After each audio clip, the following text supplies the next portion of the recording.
young entrepreneur building international business, neighborhoods lighting up for Diwali in Sydney, thousands getting free air fryers and cooking classes in England, and Taiwan launching their answer to the Nasdaq.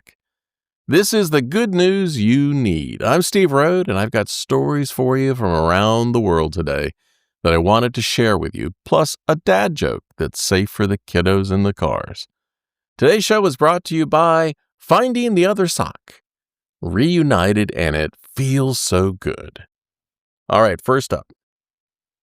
You know how people say young people don't want to work hard anymore? Well, actually, there's a 26-year-old in Tanzania who's made 7 trips to China to build her business. The young entrepreneur has built a thriving import business, bringing handbags, clothes, and jewelry from China to Tanzania. 7 international business trips before turning 27. That's what building something really looks like. She's taking advantage of changing global trade patterns and growing her business across continents. Her take on it? I found my supplier of choice. And that's a pretty savvy understanding of international markets for someone so young. Yeah, that's the kind of entrepreneurship, that kind of spirit that's alive and well in young people everywhere if you just give them a chance and an opportunity. You just have to look past the headlines to see it. Here's something that made me smile.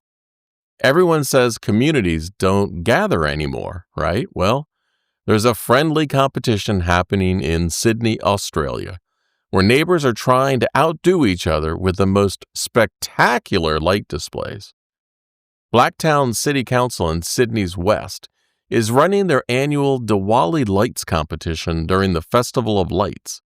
Residents are decorating their homes with thousands of twinkling lights, turning entire neighborhoods into stunning displays. It's part of growing Diwali celebrations across Australia. Hinduism is actually Australia's fastest growing religion, and these festivals are bringing communities together in beautiful ways. Imagine walking down a street where every house is covered in lights. That's what community celebration looks like when people actually show up and do it. And speaking of communities coming together, well, here's proof that practical help and bringing people together aren't mutually exclusive. A program in England just combined both in the best way possible. North Lincolnshire gave away thousands of free air fryers to residents. But here's the cool part. They paired them with cooking classes to teach people how to use them. It's not just about appliances. It's about building skills and bringing people together over good food. The program helps families save money on energy bills while learning to cook healthier meals. That's the kind of community program that actually makes sense. Give people tools and teach them how to use them. And in other good news, while everyone focuses on established financial centers, Taiwan just decided to create their own version of the Nasdaq, and they're calling it Nasdaq of Asia. Taiwan just launched Asia Innovation Capital, an ambitious initiative designed to make the island nation a major tech startup hub. They're positioning themselves to compete with Hong Kong and Singapore and create a place specifically for innovative companies and entrepreneurs to grow. It's a big bet on the future of technology and innovation. That's the kind of forward-thinking economic development that creates real opportunities for the next generation. All right, time for your dad joke. My boss said, "Dress for the job you want, not the job you have." So I went as Batman.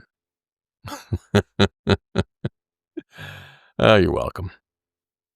That's your good news for today. I'm Steve Rhode, and I'm glad you were here. Links to all the stories are in the episode description. If this helped you today, share it with someone else who might need it. And hey, I'll be back next time if you want to join me again. You can also visit tapyournews.com for email notifications. If you're into true crime stories, I also host another podcast at truecrimeunheard.com. See you next time.